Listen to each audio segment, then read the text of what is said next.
Hello everyone, welcome back to my channel. तो यहाँ पे हम देखेंगे आज के हमें शॉर्ट नोट में क्या क्या डिस्कस करना है। पहला है अफेक्टिंग ट्रेड मोमेंटम, इससे रिलेटेड इकोनॉमी का है ये। तो इसमें देखना है कि जो मर्केंडाइज एक्सपोर्ट है वो भी लो हुआ है, 6 मंथ लो गया है, और इम्पोर्ट भी फेल हुआ है। तो इसके लिए ये न्यूज़ में है आज, ठीक है। और इसमें क्या है, fall of import export not limited to India, only other countries faces too. मतलब कि ये सिर्फ ऐसा नहीं है कि इंडिया में ही हो रहा है इम्पोर्ट एक्सपोर्ट का कम होना, लो होना, ये और भी जो कंट्रीज़ हैं उसमें भी ये होता है, ठीक है। नेक्स्ट अगर देखो, ट्रेंड इन ग्लोबल ट्रेड, तो weaker economic activities world wide और inflation, tightening of monetary policy, disrupted supply chain, तो ये सारे कुछ ट्रेंड हैं जो ग्लोबल ट्रेड में देखने को मिलते हैं। रीजंस अगर देखें तो रशिया यूक्रेन कॉन्फ्लिक्ट एक वन ऑफ द रीज़न है। Financial instability, collapse of several financial institution, ठीक है, जो भी एडवांस इकोनॉमीज़ के वहाँ पे सेवरल फाइनेंशियल इंस्टीट्यूशन का कोलैप्स होना, तो ये सारे रीज़न हैं जो बहुत ज़्यादा ट्रेंड और चेंजेस देखने को मिलते हैं ग्लोबल ट्रेड के पर्पज़ से। अब एक चीज़ देखो, कॉन्फ्लिक्ट जो हुए हैं यूरोप में वो समवेयर इम्पैक्ट किया है एनर्जी, फूड और कमोडिटीज़ के प्राइसेस को भी, ठीक है। तो वो आप एग्जांपल तो आपने देखा ही होगा, जब से यूक्रेन का कॉन्फ्लिक्ट हुआ, ठीक है, और भी सारी चीज़ें, तो उसके वजह से एनर्जी, फूड और कमोडिटीज़ वगैरह पे इम्पैक्ट पड़े हैं, ठीक है। ओके, अब जैसे engineering goods, gems and jewellery, chemicals, readymade garments, plastic, petroleum product, इन सब पे भी इम्पैक्ट हुआ है।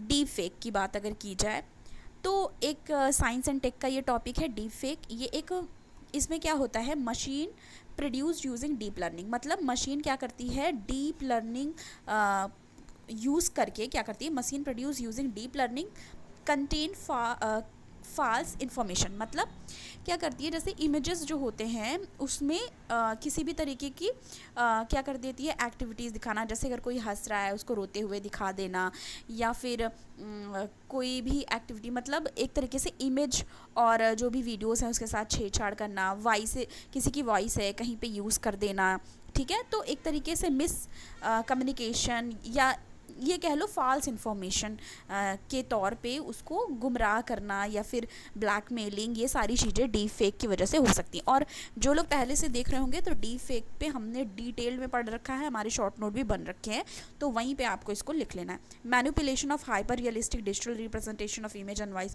मतलब इमेज और वॉइस का यूज़ करके मैनिपुलेशन कर सकते हैं, ठीक है, hyper realistic digital representation. China ban D fake visuals, तो चाइना ने एक चीज़ है कि चाइना ने बैन कर दिया डी फेक विजुअल। वो बहुत सारी चीज़ें ऐसी करता है जो कि अजीब होती हैं, पर इसमें ये उसने अच्छा किया है कि चाइना ने बैन कर दिया डी फेक विजुअल्स।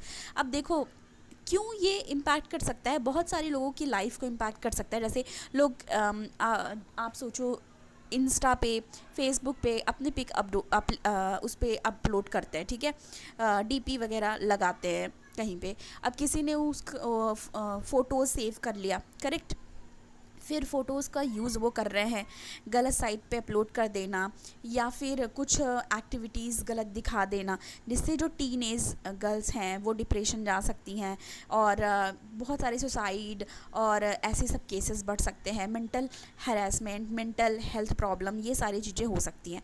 तो चाइना ने इसको बैन कर दिया है, डीप फेक विजुअल्स को।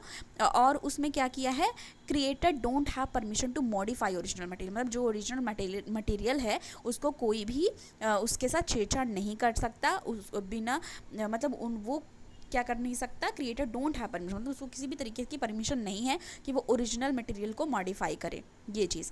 तो ये चीज़ मुझे लगता है इंडिया में भी आनी चाहिए, पर अभी तक तो कुछ ऐसा नहीं है, ठीक है। अब यहाँ पे एक है साइंस एंड टेक का बोसॉन क्या है उसके रिलेटेड देखेंगे। एन इलेक्ट्रिक सब एटॉमिक पार्टिकल, 1 मिनट, हैज़ मास, मतलब एक जैसे कि इलेक्ट्रॉन है, सब एटॉमिक पार्टिकल है, उसमें मास होता है, ठीक है।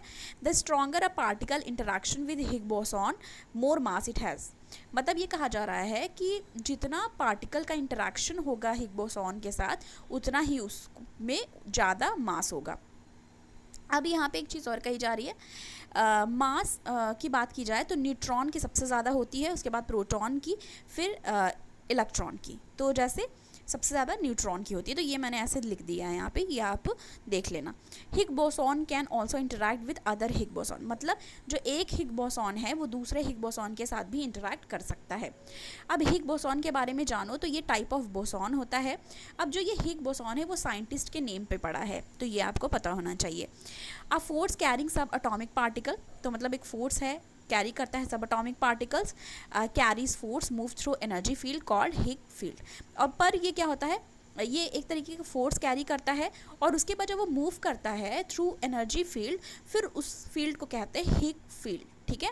प्रेजेंट थ्रू आउट यूनिवर्स, ये प्रेजेंट होता है थ्रू आउट द यूनिवर्स, ये है। अब ये क्लेम किया जा रहा है कि जो हिग बोसॉन है वो Higgs boson decayed to Z boson and photon with 100% certainty, तो ऐसा बस क्लेम किया जा रहा है, ठीक है, ये भी पर हमको जान लेना है। स्टैंडर्ड मॉडल जो प्रिडिक्ट किया गया है उसमें हिग बोसॉन का पाथ 0.1% टाइम है इफ़ मास इज़ 125 बिलियन, मतलब एक तरीके से कैलकुलेशन के बेसिस पे ये बताया गया, इतना आपको याद रखने की ज़रूरत नहीं है।